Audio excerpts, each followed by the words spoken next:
At a modern agriculture innovation park in Shouguang, Shandong Province, farmers are busy in picking vegetables in the greenhouse.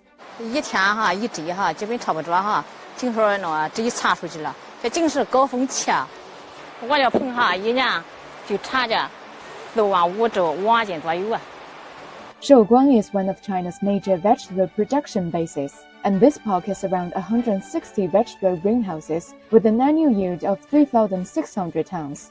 它的保温能力是非常强的。当外界的气温是零下13、14度的时候，我们棚内的温度也能够确保在13、14甚至是15度以上，也能够保证像黄瓜、茄子、辣椒、西红柿等这些蔬菜的正常生长。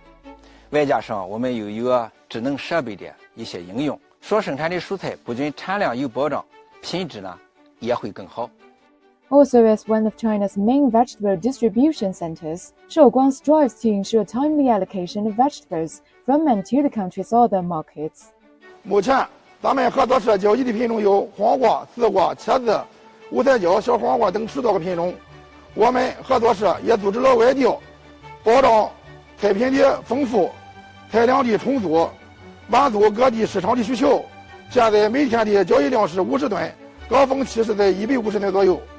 寿光是中国蔬菜之乡，蔬菜播种面积在60万亩，年产蔬菜在450万吨。目前寿光在前蔬菜面积约为30万亩，日产蔬菜约8000吨，蔬菜运销畅通，能够保障全国各地的蔬菜供应。